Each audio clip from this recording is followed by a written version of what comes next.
भी इस धर्म में चलने वाले को परास्त नहीं कर सकता।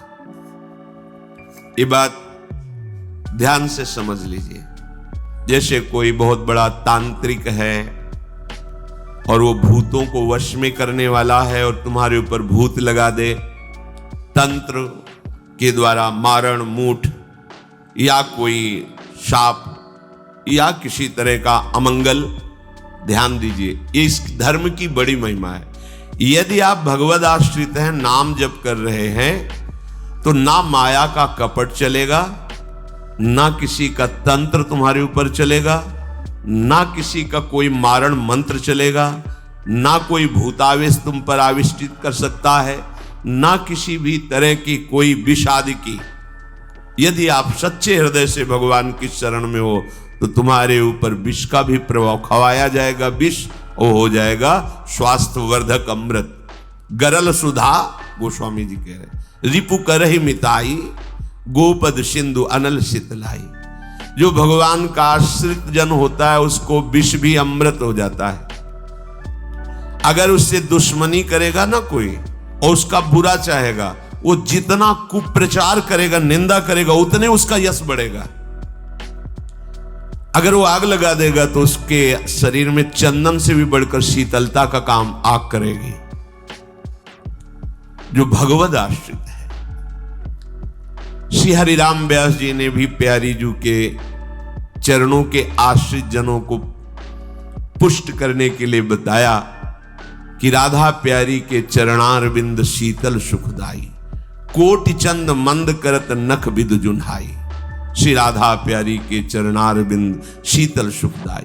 शाप ताप रोग शोक दारुण दुखारी, लाल इष्ट दुष्ट दलन कुंज भवन चारी। हमारी गोरी भूरी प्रियाजू के गोरे चरणारविंद का जिसने आश्रय ले लिया है, शरणागति ले ली है और राधा राधा नाम जप करता है, तो किसी भी ऋषि का साप उस पर लागू नहीं होगा। हरिराम व्यास जी कह रहे ये विशाखा सखी के अवतार है। कह रहे शाप कोई लागू नहीं होगा उसके ऊपर। ताप दैविक भौतिक ताप उसका स्पर्श नहीं कर सकता। कोई भी पाप उसे अपने अधीन नहीं कर सकता। किसी का भी तंत्र मंत्र उसके ऊपर लागू नहीं हो सकता, क्योंकि ये चरणारविंद लालजू के भी इष्ट है और ये चरणारविंद दुष्टों की दुष्टता का दलन करने वाले और हृदय में प्रेम प्रकाशित करने वाले हैं। कोई भी भयानक से भयानक रोग तुम्हारे शरीर पर हो सकता है, पर वो तुम्हें अधीन नहीं कर पाएगा। शाप ताप रोग शोक, बड़ी से बड़ी हानि होने पर भी तुम्हें शोक स्पर्श नहीं करेगा। प्यारी जू के चरणों का जिसने आश्रय ले लिया है, ये ऐसा परम धर्म है कि इसके आश्रित को कोई भी तंत्र मंत्र मूठ मारण भूत प्रेत पिशाच पिशाचनी कोई भी नहीं स्पर्श नहीं कर सकता। ध्यान रखना। हाँ, अपना कल्याण कराने के लिए सामने आ सकता है, क्योंकि नाम जापक ही सबके कल्याण का सामर्थ्य भाव रख सकता है। जो निरंतर नाम जप करता है उसमें सब सामर्थ्य आ जाती है। एक बार भाई जी से हनुमान प्रसाद पोद्दार जी समुद्र के किनारे बैठे नाम जप कर रहे थे, तो देखा एक सफेद पोशाक पहने हुए पाग बांधे हुए पारसी वेशभूषा में सामने खड़े हैं। भाई जी ने सदाचार के कारण कहा, बाबूजी क्यों खड़े हो, बैठ जाइए। तो उनका आप बोले तो मेरे में सामर्थ्य है आपसे बात करने की, डरना नहीं आप। भाई जी ने कहा, मैं क्यों डरूंगा, आप कोई भयावह थोड़ी लग रहे हैं। बोले लग नहीं रहा, लेकिन भयावह हूं, मैं प्रेत हूं। भाई जी ने कहा, कोई बात नहीं। जो भगवत भजन में ये सब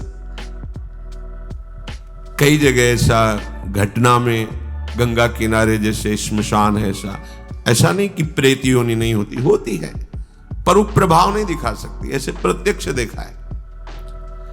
भाई जी ने कहा कि तो आप हमारे पास क्यों आए हो? बोले अपना उद्धार कराने के लिए। मुझे गीता कंठस्थ है, बहुत से शास्त्र कंठस्थ हैं, पर कुछ ऐसी मेरे से गलतियां हो गई जिनके परिणाम रूप मुझे प्रेत योनि प्राप्त हुई है। फिर मुझे आंतरिक संकेत हुआ है कि आप हमारा कल्याण कर सकते हो। भाई जी ने कहा तो बड़े आश्चर्य की बात है कि आपको गीता कंठस्थ है और फिर आप प्रेत योनि में गीता के एक श्लोक बोल दे तो प्रेत तो मुक्त हो जाता है। बोले मुझे से कुछ ऐसे भयानक अपराध हो गए, जैसे गुरुद्रोह है, वैष्णव अपराध, ये बड़े भयानक अपराध होते हैं। जब किसी का पतन होना होता है तो माया यही खेल खिलवाती है, क्योंकि और सब पाप हैं वो दरस परस अगनाश, गुरुजनों के संतों के दर्शनों से ही नष्ट हो जाते हैं। लेकिन संत द्रोह, नाम जापक, वैष्णव द्रोह, गुरु अवज्ञा, गुरुद्रोह, ये भयानक अपराध होते हैं, इनसे दुर्गति हो जाती है। तो अपना कल्याण करने के लिए कोई ऐसा भले नहीं तो किसी भी भक्त के सामने, भगवद आश्रित नाम जापक के सामने किसी का चेटक नहीं चलता है। मथुरा दास जी की भक्ति का प्रभाव, हजारों लोग अनुयायी, हजारों लोग शिष्य बन गए। तो अब वो तांत्रिक था, तंत्र मंत्र का उसे बहुत ज्ञान था। श्री मथुरा दास जी जिस नगर में रहते थे वहां वो जाकर अपना नाटक शुरू किया।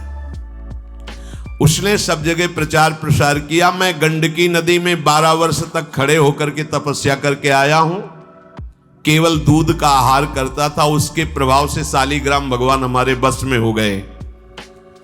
और आप सबको मैं दिखा सकता हूं कि शालिग्राम मेरे वश में है, देख लीजिए। सिंहासन लाता, बाहर रखता, हजारों की भीड़, ऐसे ऐसे करता तो वो ऐसे शालिग्राम उठते और नाचते हुए ऐसे ऐसे ऐसे फिर रख जाते, फिर ऐसे ऐसे ऐसे ऐसे। अब तो सबको आश्चर्य हो रहा, जैसे चुटकी बजा रहा वैसे शालिग्राम की बटिया ऐसे ऐसे ऐसे। लोग भीड़ कटने लगी, क्योंकि अब जैसे राधा राधा कहो, कोई जंतुर नहीं है, कोई भस्म नहीं है, कोई वादा नहीं है, तो फिर कम वहां तो दिखाई दे रहा ना ऐसे। देखो ये सब तो लगता है ना कि हाँ। अब हमसे पूछो कि हमारे मन में क्या चल रहा है, हमें नहीं पता है। हमें ये देखना कि हमारे प्रिया जी के मन में क्या चल रहा है। मन मन की रुचि जानिने, मुझे अपनी लाडली की मन की जान के उनकी परिचर्या में रहना है कि तुम्हारे मन की जान के तुम्हारी परिचर्या में रहना है। हाँ, तुम यदि मन से ऊपर उठना चाहते तो हमारी बात मान लो, मन को अधीन करके, और मन के अधीश्वर भगवान में तुम्हारा प्रेम हो जाए, तुम्हारा जीवन कृतार्थ हो जाए। अब वहां नाम नंद नंदन का भजन पद्धति, तो जो कमजोर लोग थे उन्होंने कहा कि आज तक कोई चमत्कार तो दिखाया नहीं मथुरा दास जी ने। देखो ये हैं संत, 12 वर्ष से दूध पी के गंडकी नदी, 12 मिनट भी नहीं खड़ा होगा कभी। अब भेंट जो जितनी चढ़ाएगा उतने उसके दुख नष्ट होंगे। अरे भैया वहां तो रुपया सब समेटता, फिर दूसरे मोहल्ले में, पूरे गांव में अब तो जय जयकार, शालिग्राम भगवान को नचा। कोई सेवा की सामग्री लेने गए थे मथुरा दास जी की श्रीअंग सेवा में जो रहते थे संत जन, उन्होंने देखा, वो आए, बोले महाराज एक बड़ा चमत्कारी महात्मा आया, वो कह रहा 12 वर्ष से हम दूध पीकर गंडकी नदी में वो वैसे ऐसे करता तो साल। तो बोले भैया भक्त तो हो ही नहीं सकता, भक्त भला भगवान को अपना प्रदर्शन क्यों बनाएगा और उसके बदले में भेंट लेकर के, ये तो नाटक है भैया। वो देखे भी नहीं थे, बोले ये तो नाटक है, कोई संत ऐसा नहीं कर सकता, कोई भक्त ऐसा, कोई संप्रदायाचार्य से दीक्षित वैष्णव मार्ग में चलने वाला, ये तो अपराध है। तो उनका महाराज जी तो हजारों लोग वहां प्रभावित हो गए, अच्छा है भगवान उस रूप में। बोले नहीं महाराज, फिर सत्य मार्ग के प्रकाशित करने के लिए आप यहां विराजमान, अगर उसका कपट पाखंड चला तो हजारों लोग धोखे में हो जाएंगे, चलो आप एक बार उसके सामने। तो उनका कि यदि हम उसके सामने गए तो उसका सब ये दुकान बंद हो जाएगा। बोले महाराज जी आप जरूर चलो, क्योंकि आपके चलने से यदि लोगों की श्रद्धा भगवान में वास्तविक लगे। दुख हुआ कि एक तो उसको दुख होगा, उसका नाटक बंद होगा, दूसरा कि वो जान क्यों नहीं रहा है जिन भगवान को तुम नचा रहे हो, अगर वास्तविक उनके तुम सेवक बन जाओ तो तुम्हें सब कुछ प्राप्त हो जाएगा। शालिग्राम भगवान श्री हरि ही है, कोई और नहीं है। पर बहुत जब उन्होंने कहा तो कहा चलो अच्छा, तो पाए परि गए लेके जाए ढिग ठाढ़े भये, चाहत फिरायो पे न फिरे सोच पर्यो है। जान गयो आप कछु याही को प्रताप ये पे, मारो करी जाप यो विचार मन धर्यो है। मुठी ले चलाई भक्ति तेज आगे आई नाही, वाही लपटाई भयो ऐसो मानो मर्यो है। हुए करी दयाल जा जीवायो समझायो, प्रीति पंथ दर्शायो ही भायो शिष्य कर्यो है। सभी शिष्यों ने चरण पकड़ करके मथुरा दास जी को मनाया कि आप वहां चले। तो आप गए सादैवश एकदम सहज स्वरूप साधु का।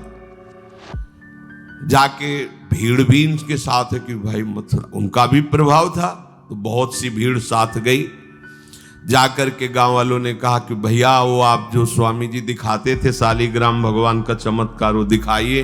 हमारे गुरु जी ना था कि महिमावान है तभी तो वो आया था, पर उसको ये पता नहीं था कि हमारा प्रोग्राम इनके सामने नहीं चल पाएगा, क्योंकि भगवान नाम जापक के आगे कोई तंत्र मंत्र, कोई श्राप पाप ताप ये सब नहीं, वास्तविक जो भगवत मार्ग में है।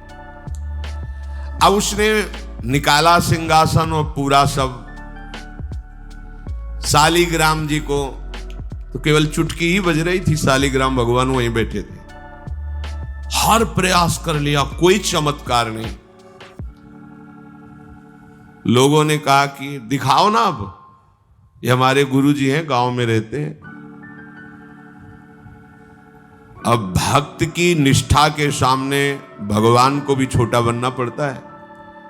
इतने महान भगवान भक्त बलि जी के सामने बामन बन के भीख मांगने के लिए गए। भक्ति निष्ठा जीत सकते थे, आज्ञा दे सकते थे, ना आज्ञा दी और ना विजय प्राप्ति की। भिक्षा में मांग करके दिया माता अदिति को कि आपकी चाह है कि राज्य पद देवराज को मिले, तो आपकी आराधना से मैं जाऊंगा, पर वो मेरा भक्त है, ना युद्ध करूंगा ना आज्ञा दूंगा, पर मांग के लाऊंगा।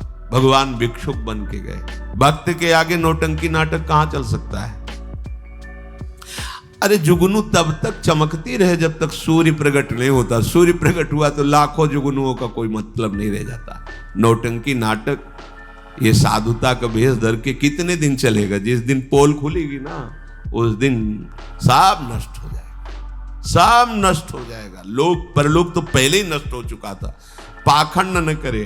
हम कह रहे तुम्हें धन चाहिए, तुम्हें सम्मान चाहिए, राम राम भजो, कृष्ण कृष्ण भजो, हरि हरि भजो, विश्व नमन करेगा, ईमानदारी से भजो। हमने ऐसे संत भगवान देखे, ककारा नहीं पड़े, कुछ नहीं जानते, बस एक ओम, दुई ओम, तीन ओम, चार ओम ऐसे जपते, और लोग न्यौछावर थे, सीधे सरल ओम ओम, राम राम, कृष्ण कृष्ण, साफ सीधे। कबीरदास जी जैसे वहां पर राम राम राम राम। श्री स्वामी सत्संगानंद जी महाराज बक्सर, बस इतने। जब कोई बेटा राम राम, ऐसे लगते थे कि मतलब इनको पी जाएं, अपने हृदय में रख ले, इतने दुलारे वयोवृद्ध थे। ऐसा सुंदर रूप, ऐसी कोमलता, ऐसा आकर्षण, राम राम राम राम। अरे प्रभु के नाम में क्या नाटक करने की जरूरत क्या है? पाखंड कर। प्रभु महालक्ष्मी पति हो, तुम्हें लक्ष्मी ही चाहिए तो वो सब दे देंगे। काहे को नाटक करे? काहे को किसी को भ्रम में डाले? तुम भ्रम में हो, दूसरे, अरे भैया तुम राम राम जपो, कृष्ण कृष्ण जपो, तुम्हारा मंगल इसी, बस इसी में मंगल होगा, दूसरा मंगल कर ही नहीं सकता। अब उनके प्रभाव से उनका कुछ नहीं हुआ। अब तो लोग कहने लगे दिखाओ ना, इसका मतलब तुम नाटक कर रहे थे। अब सबके सामने उसका मान नष्ट हुआ, उसका सब तंत्र बेकार हो गया। कुछ लोगों ने कहा पकड़ो और मारो इसको, पीटो, बहुत नाटक करके रुपया कमा लिया, सब छीन लो, धन छीन लो। किसी ने कहा मार पीट के इससे न्यायाधीश के, पुलिस डिपार्टमेंट को दो। ये मथुरा दास जी ने सबसे कहा देखो अगर हमको लाए हो तो हमारी बात मानो, इनको किसी भी तरह का कष्ट मत दो, कोई भी बंधन नहीं। और उनसे कहा भैया आप जिसका नाटक कर रहे हो ना, अगर सत्यता से मान लो तो जिन लोगों ने रुपए चढ़ाए ये बहुत थोड़े हैं, वो तुम्हें निहाल कर देगा। सत्यता से भजन करो, ये काहे को नाटक करते हो। इतना कह के वो चले गए, पर उसको समझ में नहीं आया। उसने कहा अच्छा तुम अपनी दिखा दी, अब मेरी देखना। सबके बीच में कहा तुमने अपनी दिखा दी, अब मेरी। मूर्ख को समझ में नहीं आता। उसने कहा ठीक है तुमने दिखा दिया, अब कल सुबह तक तुम देखना कि मैं तुम्हारा क्या करता हूं, क्योंकि उसे मारण का प्रयोग आता था। अब ये क्रोध उत्पन्न हो जाए तो राक्षस बना देता है, और क्रोध उत्पन्न होता है कामना से, और उसकी कामना सब नष्ट हो गई ना, सब किया कराया सब माटी हो गया, क्योंकि लाखों लोग प्रभावित हो रहे थे। अब वो क्रोध के वशीभूत होकर तामसी जप करने लगा। तामसी जप होता है विनाशकारी। अपवित्र सिद्धियां उसके पास थी। पवित्र सिद्धियां भी होती है जो दूसरों का मंगल करती है, अपवित्र सिद्धियां होती हैं जो दूसरों का नाश करती हैं। उसने मारण विद्या का अनुष्ठान किया, जिसे देहाती भाषा में मूठ कहते हैं। आज मैं इस अभिचार से उस महात्मा का सर्वनाश कर दूंगा। भूल भूल भारी भूल। जो साधु की मीच तक है वो उसी मीच से मरता है, ये तो समझ में ही नहीं आया। सरस्वती जी को देवता और ब्रह्मा जी सब प्रार्थना कर रहे हैं कि अयोध्या वासियों की बुद्धि तो बदल दी, वापस गए। भरत जी आ रहे हैं, इनकी बुद्धि बदल दो, नहीं भरत जो कहेंगे वही राम करेंगे। तो दिमाग पलट गया है भरत की बुद्धि। अरे प्रभु का इशारा था, इसलिए अयोध्या वासियों की बुद्धि बदल दी। भरत जी के विषय में सोचोगे भी तो नष्ट हो जाओगे। महाप्रेमी भरत के विषय में सोचना ही तुम्हारे लिए अमंगल हो जाएगा। और हम क्या, करोड़ों सरस्वती भी हो तो भरत की भाव भरी भक्ति में बाधा नहीं पहुंचा सकती। अब उसने प्रारंभ किया, बैठ करके आसन में मूठ का एक खप्पर जैसी आकृति प्रकट होती है, और उसमें जाजुल्यमान तेज होता है। और वो जहां जाएगा तो जिसके पास जाना है वहीं शुरू हो जाएगा उसका खून पोकना, नीचे से शौच द्वार से मुंह से खून की उल्टी आना। उसके पहुंचते पहुंचते और जहां पहुंची तो वो नष्ट हो जाएगा, मर जाएगा, और वापस चली जाएगी। वहां जाके प्रमाण देगी कि हम काम कर रही हैं।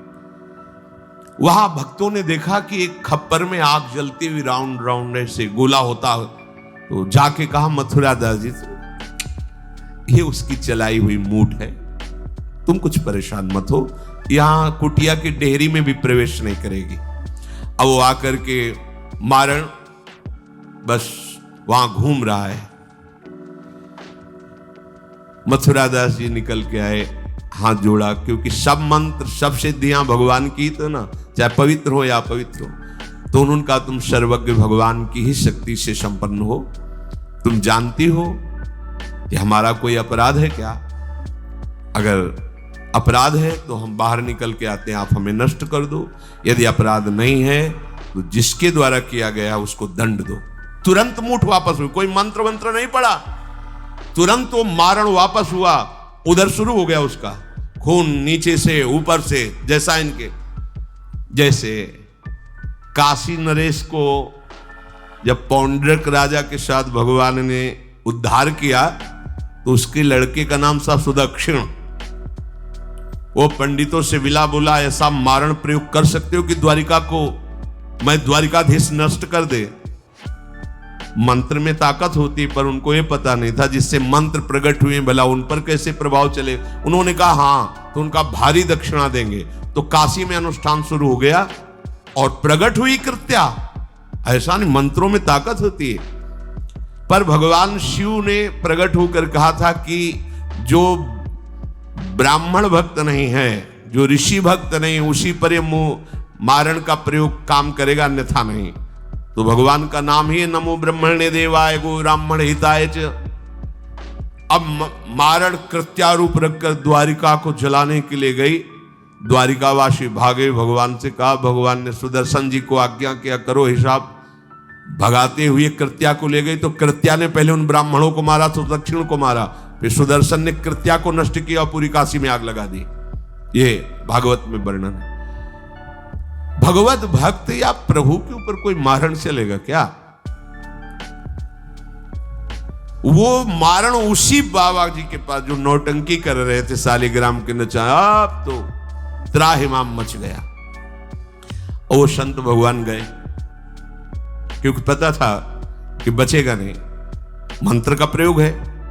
गए और भगवान नाम उच्चारण किया, कृष्ण कृष्ण कृष्ण। नंद नंदन के उपासक थे, और मूठ से कहा शांत हो जाओ, भक्त की आज्ञा का पालन हर मंत्र करेगा, क्योंकि मंत्राधिष्ठात्र भगवान का दास है। शांत हो गई मूठ, और उनसे कहा भैया देखा, तुम्हारा ही मंत्र तुम्हारे को अभी मार देता, अब सुधर जाओ। मतलब मृत्यु दशा को प्राप्त हो गए थे। संतों के हृदय में बदला लेने की कहीं कोई वृत्ति नहीं होती।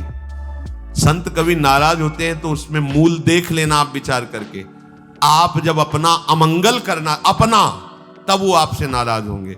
अगर आप उनका कोई कष्ट, वो नाराज नहीं होंगे, वो सह जाएंगे और आपका मंगल मनाएंगे। जब आप अमंगल अपना कर, तब वो डांटते हैं। अगर आप वो ये देख लें कि आप प्रहार कर रहे हो, तो फिर वो नहीं, फिर तो तुम्हारा मंगल मनाएंगे, आप उनको मारो, कभी डांटेंगे नहीं।